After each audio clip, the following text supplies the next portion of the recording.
सरपंच संवाद के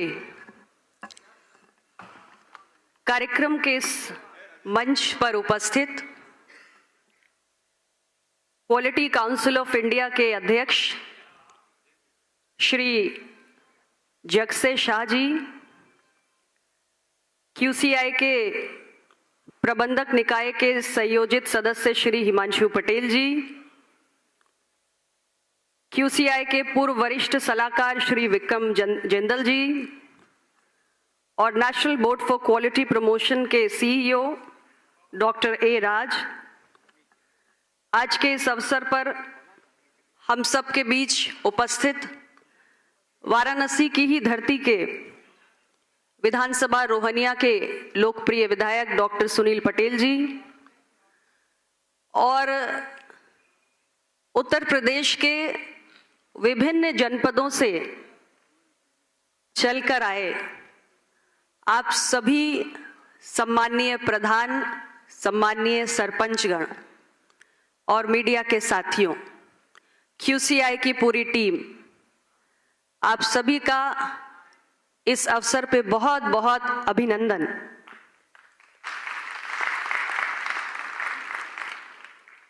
वाराणसी आना मेरे लिए हमेशा ही बेहद खास होता है और यहाँ आना कोई कभी कभार नहीं होता।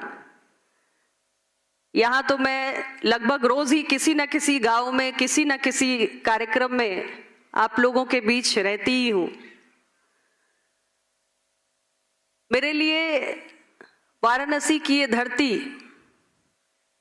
बहुत खास है इस कारण से कि मेरी राजनीतिक पारी की शुरुआत इसी धरती से हुई है।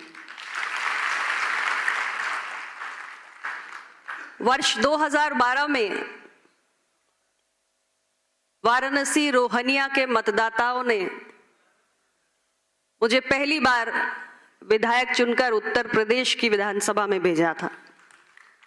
मेरे जीवन का पहला चुनाव और रोहनिया के मतदाताओं ने शानदार जीत दी और वहीं से मैं ये मानती हूं कि मुझे राजनीतिक पहचान मिली, मेरा राजनीतिक जन्म हुआ और इसलिए वाराणसी से रिश्तों की मिठास कभी कम नहीं होती, गुजरते वक्त के साथ और बढ़ती जाती है। 2012 से आज हम 2024 में खड़े हैं। एक लंबा समय बीत गया है और आज आपके बीच जब आई हूं तो मेरे ही मंत्रालय के 2 डिपार्टमेंट, जिसमें से एक डिपार्टमेंट ऑफ कॉमर्स है और दूसरा DPIIT है, उसके साथ संबद्ध हमारी क्वालिटी काउंसिल ऑफ इंडिया एक संस्था है, एक ऑटोनॉमस बॉडी है जिसने ये अत्यंत सराहनीय पहल की है। तो सबसे पहले तो मैं चेयरमैन QCI का और उनकी पूरी टीम का मैं बहुत बहुत अभिनंदन करना चाहती हूँ। इस काम के लिए जितनी भी सराहना की जाए वो कम ही है। आप सभी अलग अलग जनपदों से आए हैं, वो सभी जनपद जहां लगभग मेरा आना जाना किसी कार्यक्रम के लिए होता ही रहता है। आप सबसे मिलने का भी बहुत उत्साह था कि इसी बहाने बहुत सारे ग्राम प्रधान एक साथ मिलेंगे। मिर्जापुर तो संसदीय क्षेत्र है, लेकिन वाराणसी, मऊ, चंदौली, गाजीपुर, आजमगढ़, जौनपुर और अभी यहाँ से मुझे जौनपुर ही जाना है, तो कई जनपदों के सम्मानीय ग्राम प्रधान आज यहाँ एक साथ इतनी बड़ी संख्या में मिले हैं।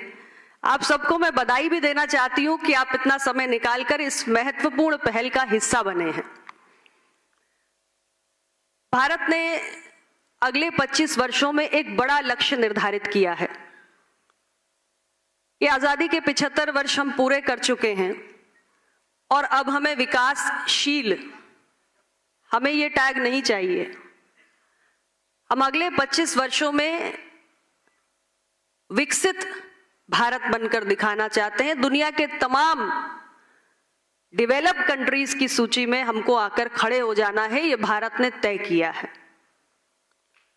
और हमारी सरकार की ये सोच है कि कोई भी कार्यक्रम महज सरकारी कार्यक्रम बनके नहीं रहेगा, बल्कि इसे हम जन भागीदारी का आंदोलन बनाएंगे। और जब हम बात भारत को विकसित बनाने की करते हैं तो इस सपने को साकार करने का दायित्व भी 142 करोड़ भारतीयों के कंधों पर है। भारत की आत्मा आज भी गांव में बसती है। 142 करोड़ की आबादी में 70% आबादी आज भी गांव में है, यानी लगभग 90 करोड़ तो हम मान के चले कि गांव में ही हैं। तो जब हम विकसित भारत की कल्पना करते हैं तो ये 90 करोड़ आबादी का योगदान बेहद महत्वपूर्ण हो जाता है। और इस 90 करोड़ की आबादी का नेतृत्व कौन करता है? आप सब। बदलाव के, परिवर्तन के वाहक आप ही होने जा रहे हैं, ये आज हम इस अवसर पे आपसे कहने आए हैं। विकसित भारत तब बनेगा जब हमारे गांव विकसित होंगे। ऐसा नहीं है कि हमारे गांव नहीं बदले, ऐसा नहीं है कि हमारे गांव में विकास नहीं हुआ, लेकिन जब हम एक विकसित राष्ट्र की कल्पना के साथ आगे बढ़ते हैं तो हमें गांव में सिर्फ विकास नहीं करना है, अपितु गांव में हमें गुणवत्तापूर्ण विकास करना है। यानी अपने गांव को हमें, अपने विलेजेस को हमें क्वालिटी विलेजेस में, गुणवत्तापूर्ण गांव में बदलना है। इसके लिए आज की ये पूरी कवायद की जा रही है। मैं देख रही थी बहुत सारे तकनीकी सत्र हुए और हमारे कई कुशल वक्ता आप सबके बीच आज इस अवसर पर पधारे हैं। विभिन्न विषयों पर उन्होंने अलग अलग तकनीकी सत्रों में अपने विचार रखे हुए होंगे और आप उससे लाभान्वित भी हुए होंगे। माननीय प्रधानमंत्री जी ने 9 संकल्प प्रस्तुत किए देश के सामने,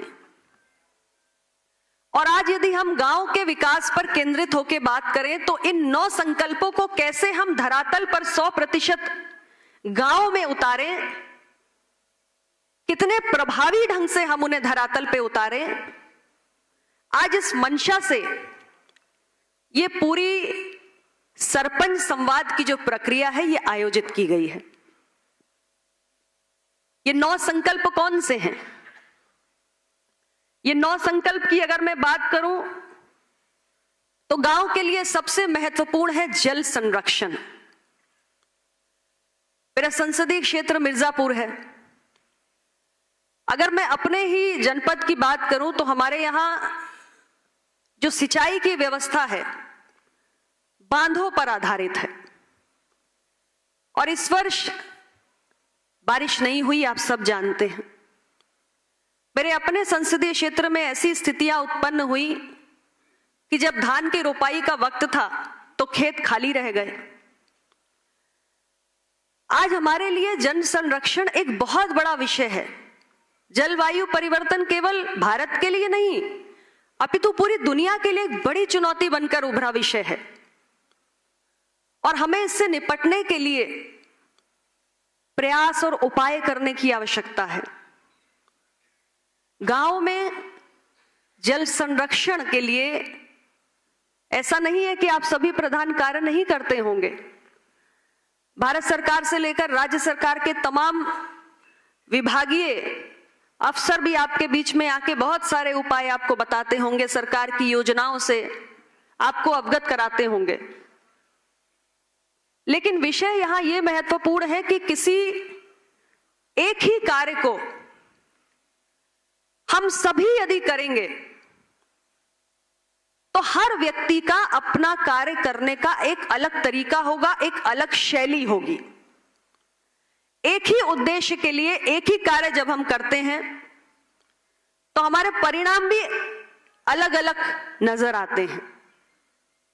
तो जल संरक्षण में भी बहुत सारे उपाय हैं जो आप अलग अलग रूप में अपने अपने गांव में करते होंगे, लेकिन जब हम यहां एक साथ बैठकर ये संवाद करते हैं, आप अपने साथी ग्राम प्रधानों के विचार सुनते हैं कि उन्होंने अपने गांव में कौन सा तरीका अपनाया,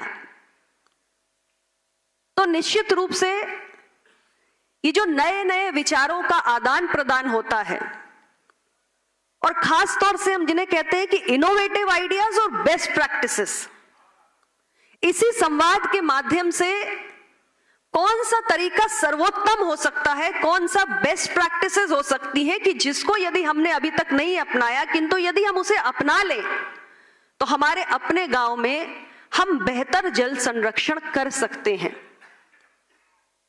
इसी प्रकार अन्य भी हमारे संकल्प हैं। डिजिटल लेन देन, हमारी सरकार ने डिजिटल लेन देन को बड़े पैमाने पर बढ़ावा दिया है। हम एक कैशलेस इकोनॉमी की तरफ आगे बढ़ना चाहते हैं और ये डिजिटल युग है। भारत सरकार आज से 9.5 वर्ष पहले जब मोदी जी के नेतृत्व में हमारी सरकार ने कार्यभार संभाला तो हमने डिजिटल इंडिया की बात की कि आज का जो ये तेजी से बढ़ता हुआ बदलता हुआ युग है, इसमें डिजिटल लिटरेसी का, डिजिटल ज्ञान का अपना एक महत्व है और डिजिटल दुनिया से हम अछूते नहीं रह सकते। तो अगर हमें भारत को विकसित बनाना है तो भारत की अधिकतम आबादी जो गांव में रहती है, तो उन गांव तक भी हमें डिजिटल लिटरेसी को, डिजिटल टेक्नोलॉजी को पहुंचाना होगा। और आप ग्राम प्रधान गांव के नेतृत्व करता है, गांव को अग्रणी बनाने में आपकी महती भूमिका है। सरकार बहुत सारे प्रचार के अभियान चलाएगी, बहुत सारे कार्यक्रम करेगी, लेकिन जमीन पर जाकर एक गांव के अंदर जो व्यापक बदलाव हम चाहते हैं वो आप सरपंचों के नेतृत्व के अभाव में संभव नहीं है। इसलिए हम सभी आपसे आग्रह करने आए हैं कि डिजिटल लेन देन के प्रति आपके अपने गांव में निवास करने वाली जनता को कैसे आप अधिक से अधिक प्रोत्साहित करें, उसके महत्व बताएं, उसके लाभ से उन्हें अवगत कराएं। ये कार्य आप बखूबी कर सकते हैं। और बहुत सारे आपके बीच में ऐसे प्रधान आए होंगे जिन्होंने बताया होगा कि अपने गांव में उन्होंने कैसे इस कार्य को अधिक प्रभावी ढंग से किया है।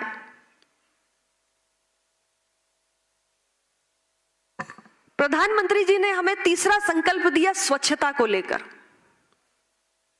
आज हम गांव में प्रवेश करते हैं तो सबसे पहले गांव की गंदगी पर ही नजर जाती है। हजारों गांव के बीच है, संसदीय क्षेत्र में कई गांव के बीच में जब कहीं कोई गांव का ऐसा कोना, कोई ऐसा गांव नजर आता है जो साफ सुथरा हो, स्वच्छ हो, तो स्वयं को भी बड़ी सुखद अनुभूति होती है। और बहुत सारे ग्राम प्रधान होते हैं जो स्वच्छता को लेकर अपने गांव में निरंतर जागरूकता फैलाते हैं, अपने गांव की जनता को निरंतर स्वच्छता का महत्व बताते हैं कि अगर हमारा गांव स्वच्छ रहेगा तो सबसे पहले तो हमारे स्वास्थ्य पर इसका सीधा असर पड़ता है। हमारे गांव में मरीजों की संख्या कम होगी, बीमारियां कम फैलेंगी। ये जो मोटी मोटी बातें होती हैं, इन्हें पहुंचाने का, इन्हें प्रेषित करने का आपसे उत्तम माध्यम कोई और नहीं हो सकता। एक ग्राम प्रधान का संपर्क अपने गांव में हर परिवार से लगभग रहता है, हर व्यक्ति को वो जानते हैं, हर परिवार को समझते हैं, और आपका जो ये सीधा संवाद होता है ये बहुत बड़ी चीज है। हम तमाम माध्यमों से प्रचार कर सकते हैं, लेकिन सीधा संवाद जो 1 to 1 आप कांटेक्ट और कम्युनिकेशन करते हैं, उससे आप सोच को बदल सकते हैं, मानसिकता को बदल सकते हैं और लोगों को आप प्रोत्साहित कर सकते हैं अपने गांव, अपने सराउंडिंग्स, अपने आसपास के वातावरण को स्वच्छ और सुंदर बनाए रखने में। प्राथमिक विद्यालय हैं, हर गांव में होते हैं, लेकिन कुछ अधिक जागरूक प्रधान होते हैं कि उनके आप प्राथमिक विद्यालय के परिसर में प्रवेश करिए तो आप देखिए कितने सुंदर प्राथमिक विद्यालय उन्होंने अपने, बहुत कुछ प्रधान अपने स्तर से करते हैं। तो आपका अपना योगदान बेहद खास होता है और आप अपने गांव को स्वर्ग बना सकते हैं। ये जो 9 संकल्प माननीय प्रधानमंत्री जी ने हमें दिए हैं, ये ऐसे संकल्प हैं कि यदि इस पे हमने अपनी ऊर्जा, अपने ध्यान को केंद्रित कर लिया तो निश्चित रूप से आने वाले समय में एक बहुत बड़ा परिवर्तन गांव में हो सकता है, ग्रामीण जीवन में हो सकता है। गांव के व्यक्ति की जो क्वालिटी ऑफ लाइफ है, जीवन की जो गुणवत्ता है, उसमें एक बहुत बड़ा अंतर आ सकता है और गांव से जो शहरों में पलायन होता है उस पर हम विराम लगा सकते हैं। बड़ी संख्या में लोग गांव से पलायन करके शहरों की ओर भागते हैं। हमारे गांव ही इतने सुसज्जित हो जाएं, हमारे गांव ही इतने स्वच्छ हो जाएं, हमारे गांव में ही वो सारी सुख सुविधाएं हो जो शहरों में लोगों को मिलती हैं, जिसके पीछे वो भागते हैं, तो पूरी तरीके से ये पलायन की प्रक्रिया पर विराम लग जाएगा और जो बड़ा लक्ष्य है हमारे सामने विकसित भारत का, उसको हम प्राप्त कर पाएंगे। प्रधानमंत्री जी ने हमारे सामने वोकल फॉर लोकल हमेशा इसकी बात कही। मेरा अपना मंत्रालय, इसका जो एक विभाग है डिपार्टमेंट ऑफ कॉमर्स, वो एक्सपोर्ट्स इंपोर्ट्स को देखता है, आयात निर्यात। जब हम निर्यात की बात करते हैं तो प्रधानमंत्री जी ने हमेशा हमें प्रेरित किया है कि हम vocal for local and local goes global, make in India for the world, ऐसा संदेश, ऐसा मंत्र प्रधानमंत्री जी हमें देने का काम करते हैं कि हमारे अपने देश के कोने कोने में, गांव गांव में, स्थानीय स्तर पर इतने किस्म किस्म का उत्पाद है कि हमें सिर्फ उस पर दृष्टि दौड़ाने की, उस पर निगाहें केंद्रित करने की आवश्यकता है कि हमारे ऐसे कौन से स्थानीय उत्पाद हैं जिसके अंदर एक्सपोर्ट का पोटेंशियल है, जिसमें अगर हम थोड़ा सा वैल्यू एडिशन कर दें तो उसकी मांग जो आज स्थानीय स्तर पे है वो दुनिया के बाजारों में हो सकती है। यानी एक किसी गांव या जिले को हम दुनिया का, विश्व का जो निर्यात का नक्शा है उस पे स्थापित करने का काम कर सकते हैं। और इस सोच के साथ हमारा डिपार्टमेंट काम कर रहा है। आपने देखा होगा कि राज्य सरकार ODOP, one district one product, एक जिला एक उत्पाद की योजना पे कार्य कर रही है। हमारा अपना department ODOP, district as export hub की बात करता है। यानी हम एक एक जिले को निर्यात का हब बना सकते हैं और उसमें उस जिले के अंदर स्थानीय स्तर पर कौन से उत्पाद हैं जिनके अंदर एक्सपोर्ट की संभावना है, एक्सपोर्ट का पोटेंशियल है, उसे चिन्हित करके उसमें हम थोड़ा सा मूल्यवर्धन करके उसे निर्यात करने लायक बना सकते हैं। और आप अपने गांव में दृष्टि दौड़ाएंगे तो ऐसा बहुत कुछ हो सकता है जो स्थानीय स्तर पर आपके गांव में ही बुनकर बैठकर बना रहे हो, गांव के कारीगर बना रहे हो, हमारे कुम्हार हैं। मैं उदाहरण के लिए कह रही हूं, गांव गांव में हमारे कुम्हार होते हैं, पारंपरिक रूप से पीढ़ियों से ऐसे मिट्टी के बर्तन बना रहे हैं, ऐसे मिट्टी के पात्र बना रहे हैं, उनके पास वो हुनर है, वो कला है। क्या इसे हम थोड़ा सा बढ़ावा दे सकते हैं? सरकार के पास ऐसी बहुत सारी योजनाएं हैं, पर सवाल ये है कि इन योजनाओं को आप अपने गांव में कितने प्रभावी ढंग से लागू कर पाते हैं। मैं आपको एक उदाहरण देना चाहूंगी। पिछले वर्ष माननीय प्रधानमंत्री जी के जन्मदिवस के अवसर पर एक बहुत बड़ी योजना की हमने घोषणा की, प्रधानमंत्री विश्वकर्मा श्रम सम्मान योजना। इस योजना के अंतर्गत किसको लाभान्वित किया जाना है? आप अपने गांव में नजर दौड़ाइए, 17 ऐसे कार्य हैं, 17 ऐसे ट्रेड्स हैं। यानी नाई है, मोची है, लोहार है, सुनार है, बढ़ई है, कुम्हार है, मालाकार है, ताला बनाने वाला है, नाव का जाल बनाने वाला है, धोबी है, दर्जी है। ये किस गांव में नहीं होते? ये ऐसी योजना है जो ऐसे हमारे हाथ और औजार से अपना स्थानीय उत्पाद, अपना स्थानीय कोई काम बनाने वाले हमारे बुनकर हैं। जैसे मिर्जापुर और भदोई में मैं देखूं, कालीन के बुनकरी का काम कौन करते हैं? उस काम को, इस योजना को आपके गांव तक पहुंचाना है प्रभावी ढंग से, तो ये करने में आप ही सहायक हो सकते हैं। आपके गांव के कोने कोने में धोबी, दर्जी, नाई, मोची, सुनार, लोहार, बढ़ई, कुम्हार सब बैठे हुए हैं और आप एक एक व्यक्ति को पहचानते हैं। डलिया बनाने वाले, माला बनाने वाले किस गांव में नहीं होते?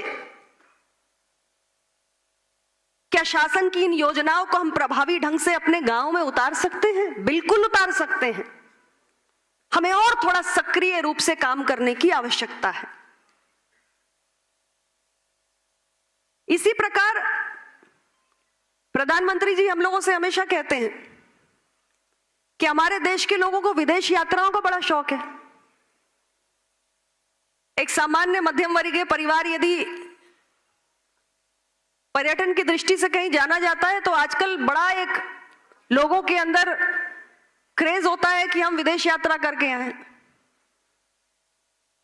विदेश यात्रा बुरी चीज नहीं है, लेकिन क्या उससे पहले हमने भारत भ्रमण किया है? क्या हमने अपने देश के कोने कोने को देखा है? हो सकता है कि आप जिस जनपद से, आप जिस गांव में हो, वहां ही कोई बड़ा दर्शनीय पर्यटन स्थल हो। क्या उसको हम इतना खूबसूरत बना सकते हैं कि आसपास के देश के लोग, देश भर के, देश के कोने कोने से लोग वहां आ सकें? या हम भी अगर मन बनाए तो कम से कम अपने गांव के लोगों को प्रेरित कर सकें कि यदि देखना है तो पहले अपने देश को देखो, जिसका हर कोना दर्शनीय है, हर कोने में कुछ ना कुछ इतना मनमोहक है, प्राकृतिक सौंदर्य है, और हमारे पास इतनी सांस्कृतिक धरोहर है कि जिसको देखने के लिए हमारे पास समय कम पड़ जाएगा। तो क्या ये चेतना हम उत्पन्न कर सकते हैं? कुल मिलाकर हमें एक क्वालिटी कॉन्शियसनेस पैदा करनी है, गुणवत्ता के प्रति एक चेतना पैदा करनी है। काम तो हर किया जाता है, लेकिन काम को प्रभावी ढंग से कैसे किया जाए कि उसके ज्यादा बेहतर परिणाम हमें प्राप्त हो, यही है हमारी क्वालिटी कॉन्शियसनेस। तभी हमारे क्वालिटी विलेजेस बनेंगे, और हमें अपने गांव को क्वालिटी विलेज बनाना है। आज के इस पूरे कार्यक्रम का यही सबक है जो आपको लेकर जाना है। प्राकृतिक खेती, आज हमारे मिट्टी की हालत क्या हो गई है? मिट्टी के पोषक तत्व नष्ट हो रहे हैं क्योंकि हम केमिकल बेस्ड फर्टिलाइजर्स का यूज कर रहे हैं, और मिट्टी का जिस हद तक सेहत खराब हो रही है, उसका असर सीधे हमारे अपने स्वास्थ्य पर पड़ रहा है। जब हम अधिक से अधिक केमिकल्स का उपयोग कर रहे हैं तो उस मिट्टी में जो पैदा हो रहा है, फल, सब्जी, अनाज, जो भी हमारे शरीर में हम ग्रहण कर रहे हैं, वो हमारे स्वास्थ्य को जाके नुकसान पहुंचा रहा है। बड़े बड़े गंभीर रोग हो रहे हैं, और आप अपने इर्द गिर्द नजर दौड़ाइए। मैं तो सारा दिन आम जनमानस के बीच में रहती हूं। इतने गंभीर रोग छोटी से छोटी आयु में लोगों को हो रहे हैं।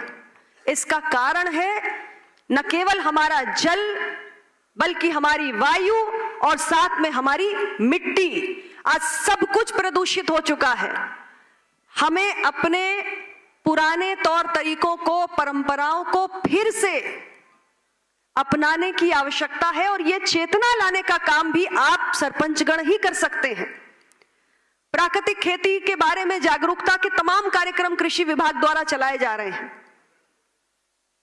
मैं ऐसे कई कार्यक्रमों में गई हूं, लेकिन फिर मैं कहती हूं कि एक ग्राम प्रधान की जो भूमिका हो सकती है, अपने गांव के किसानों को प्रोत्साहित करके उन्हें प्राकृतिक खेती की दिशा में मोड़ने में, ये भूमिका आपसे बेहतर कोई अदा कर ही नहीं सकता। मैं कुछ समय पहले आपसे मिर्जापुर जनपद की बात कर रही थी। बहुत पठारी इलाका है मिर्जापुर में, जो लोग गए हैं वो जानते हैं। आप में से बहुत सारे लोग जनपद में गए होंगे। पथरीली जमीन है, और जब बारिश नहीं हुई, हमने श्री अन्न की खेती को बढ़ावा दिया। अक्सर जल के संकट से इलाका जूझता रहता है। हमारे यहां किसानों ने, मुझे प्रसन्नता है आपके बीच ये कहकर कि श्री अन्न का,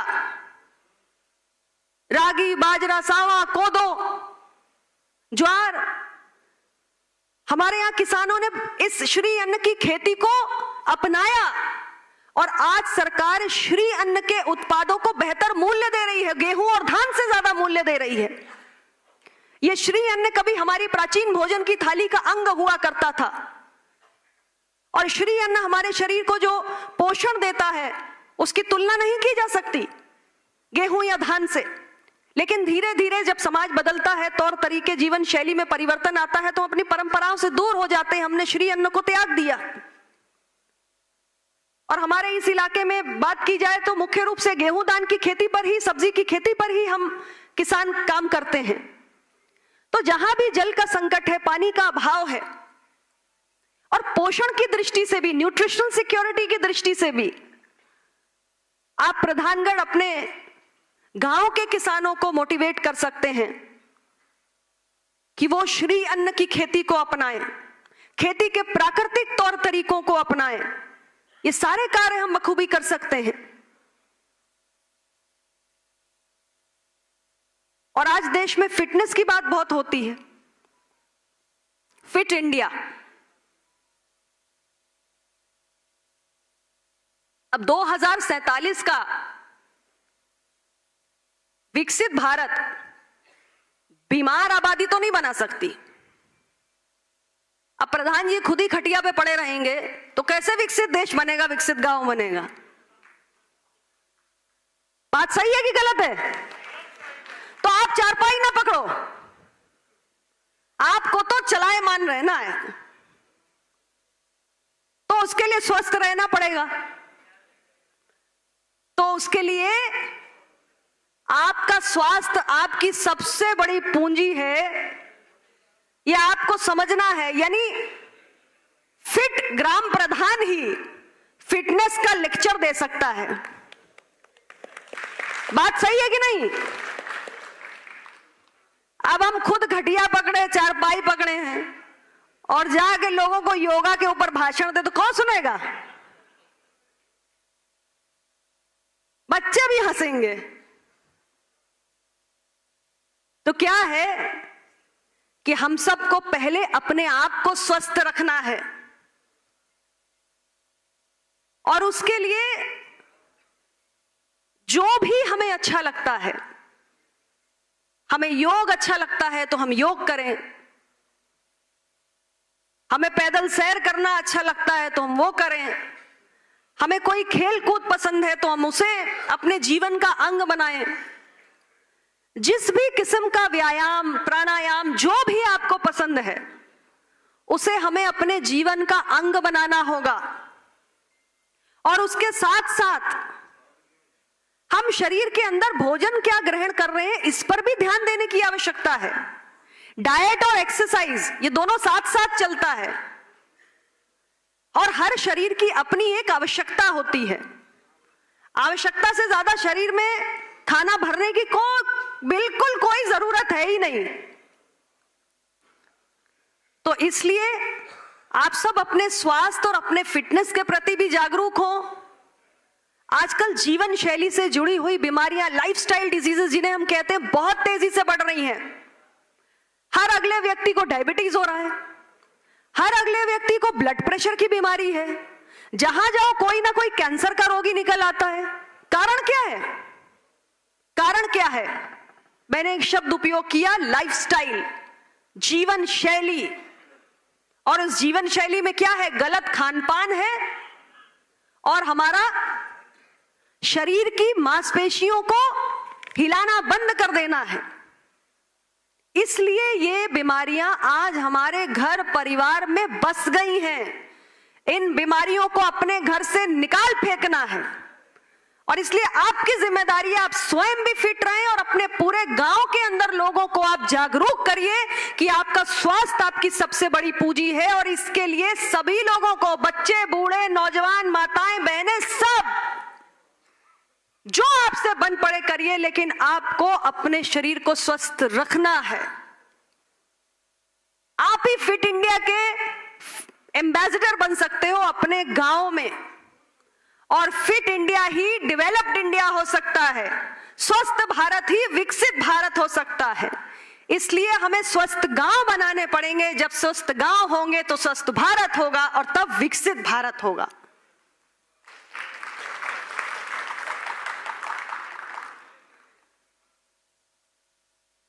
गरीबी उन्मूलन की दिशा में सरकारी कार्यक्रम बहुत चलते हैं, लेकिन फिर मैंने कहा कि महज सरकार नहीं। सरकार एक माध्यम हो सकती है, सबसे सशक्त माध्यम हो सकती है, लेकिन 142 करोड़ का यह देश है। दुनिया के तमाम देशों की आबादी इसमें समा सकती है, इतना विशाल हमारा भारत देश है। और इतनी बड़ी आबादी के प्रति हम सबको अपना दायित्व निभाना होगा और हम में से हर एक व्यक्ति तय कर ले कि हमें किसी ना किसी एक गरीब व्यक्ति की मदद करनी है। तो यह असंभव नहीं है, ना ही कठिन है। और आप में से बहुत सारे ग्राम प्रधान करते भी हैं। मैंने देखा है बहुत सारे ग्राम प्रधानों को, अब सर्दी का मौसम आ गया, बहुत सारे ग्राम प्रधान तो मुझे ही बुलाते हैं, गांव गांव में गरीबों को कंबल बांटते हैं सर्दियों में, और ऐसे अनेक काम आप करते हैं। जब कोरोना की महामारी आई तो हमारे इतने ग्राम प्रधान थे जिन्होंने गरीब परिवारों को अनाज, भोजन, दवाएं सब कुछ देने का काम किया, बहुत मदद पहुंचाई। और भारत का यही संस्कार तो भारत को श्रेष्ठ बनाता है। हमें इस संस्कार को अपने गांव के हर एक व्यक्ति के अंदर कूट कूट के भर देना है। जब हम एक उदाहरण प्रस्तुत करेंगे, जब हम एक रोल मॉडल की तरह सामने आएंगे, चाहे वो विषय जल संरक्षण का हो, चाहे वो फिटनेस का हो, चाहे गरीबों की मदद का हो, तो निश्चित रूप से हमारा जो गांव है वो हमारा अनुसरण करेगा। और इसीलिए आज ये सरपंच संवाद आयोजित किया गया है। प्रधानमंत्री जी ने जो 9 संकल्प दिए उसमें से बहुत कुछ आप कर रहे होंगे, बहुत कुछ आप करना चाह रहे होंगे, लेकिन ये आपके लिए एक सीखने का अवसर है, एक सीखने का मंच है कि देश के कोने कोने में अन्य जो सरपंच हैं वो इसी कार्य को अपने गांव में किस ढंग से करके बेहतर से बेहतर परिणाम प्राप्त करने में सफल हुए हैं। और इसी के लिए QCI आपके बीच में आया है और इन्होंने एक मोबाइल एप्लीकेशन भी लॉन्च किया है सरपंच संवाद का। एक डिजिटल प्लेटफॉर्म पे आप सभी को आपस में जोड़ रहे हैं। 2.5 लाख सरपंचों को जोड़ने का इनका लक्ष्य है कि कैसे आपके बीच में एक आपसी संवाद कायम हो, एक दूसरे से आप सीखें। और हमें एक मोटी बात समझनी है,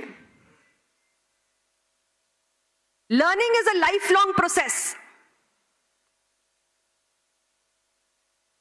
पूरा जीवन हमें सीखते रहना है। हमें इस सोच से बाहर निकलना होगा कि अब जो सीखना था सीख लिया, अब इस उम्र में कौन बदलेगा ना। हर गुजरते हुए पल के साथ बदलना है और बेहतर बनना है और सीखते रहना है। जो सीखता है वही आगे बढ़ता है।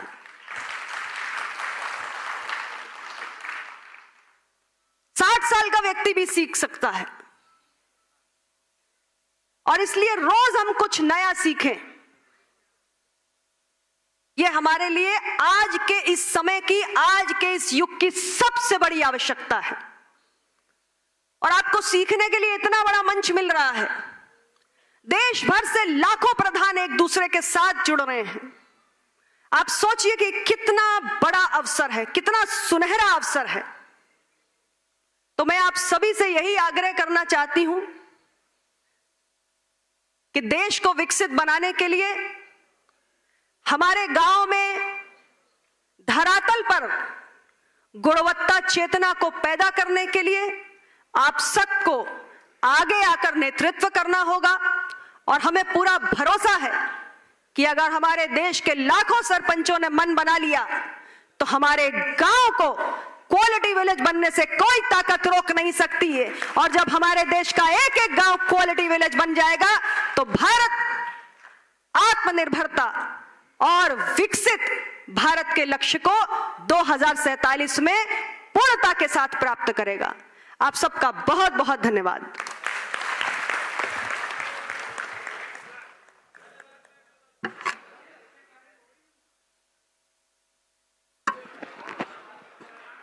रिस्पेक्टेड मैम को हम बहुत बहुत आभार